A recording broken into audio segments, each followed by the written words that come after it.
मिल्कीपुर में उपचुनाव से जुड़ी बड़ी खबर आपको बता दें। विधानसभा उपचुनाव को लेकर ऐलान जल्द संभव है। चुनाव आयोग जल्द कर सकता है तिथि का ऐलान। 2 से 3 दिनों में हो सकता है तिथि का ऐलान। मिल्कीपुर सीट को लेकर सीएम योगी ने कमर कस ली है।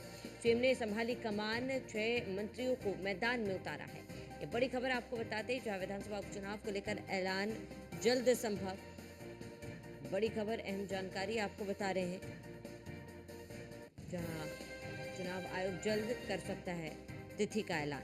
ये बड़ी खबर, अहम जानकारी।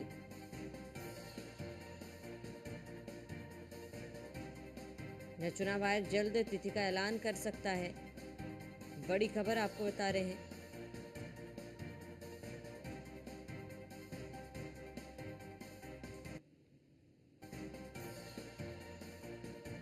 और मिल्कीपुर में उपचुनाव से जुड़ी ये बड़ी जानकारी आपको बताते हैं, जहां जल्द तिथि का ऐलान हो सकता है।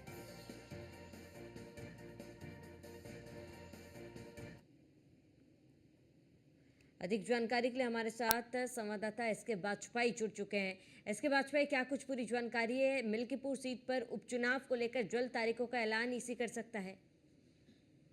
बिल्कुल निश्चित तौर पर, क्योंकि अगर हम देखें तो उत्तर प्रदेश में जिन 10 विधानसभा सीटों के लिए उपचुनाव होना था, जिसमें से 9 सीटों पर उपचुनाव हो चुका है।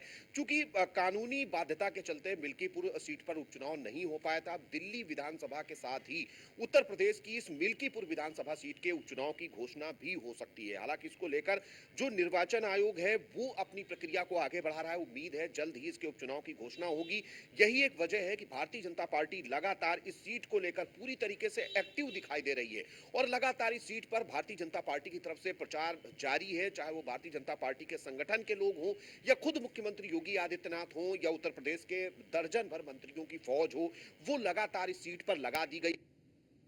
कहीं ना कहीं भारतीय जनता पार्टी कोशिश की इस महत्वपूर्ण सीट को जीत तैयारियां जारी है, क्योंकि ये सीट वर्तमान में समाजवादी पार्टी के पास थी। तो ऐसे में समाजवादी पार्टी भी लगातार इस सीट को वापस पाने की कोशिश कर रही है। देखना ये है क्या वापस पाने की कोशिश कर रही है। देखना ये है कि क्या कुछ तस्वीर बनती है और क्या कुछ चीजें रहती हैं जब इस सीट का उपचुनाव घोषित होता है। चूंकि समाजवादी पार्टी की तरफ से अपना प्रत्याशी भी घोषित किया जा चुका है। हालांकि भारतीय जनता पार्टी को लेकर लगातार मंथन का दौर जारी है और उम्मीद है जल्द ही भारतीय जनता पार्टी भी इसको लेकर अपनी जो प्रत्याशियों की सूची है उस पर विचार करेगी और जल्द ही इसको लेकर अपने प्रत्याशी का ऐलान कर सकती है। तो निश्चित तौर पर काफी महत्वपूर्ण ये मिल्कीपुर सीट है, क्योंकि इस सीट को लेकर जहां एक तरफ बीजेपी ने अपनी प्रतिष्ठा का प्रश्न बना रखा है, तो दूसरी तरफ समाजवादी पार्टी के लिए भी बड़ी चुनौती जरूर है, क्योंकि समाजवादी पार्टी ने भी अपनी 4 में से 2 सीटें खो दी हैं। तो ये सीट जीतने की कोशिश समाजवादी पार्टी की तरफ से भी पुरजोर तरीके से की जाएगी। जी बिल्कुल एसके बाजपेयी, क्योंकि देखिए तैयारी पूरी है। अगर बीजेपी की बात कर ले तो मुख्यमंत्री योगी आदित्यनाथ खास तौर पर मिल्कीपुर सीट पर काफ़ी ज़्यादा सबकी नज़र है। अयोध्या में जिस तरीके से हार का सामना करना पड़ा था बीजेपी के लिए, इसीलिए बीजेपी कोई भी किसी भी तरीके की कोर कसर बाकी नहीं छोड़ना चाहते और इसीलिए तमाम दिग्गजों को भी मिल्कीपुर सीट के लिए मैदान में उतारा है मुख्यमंत्री ने।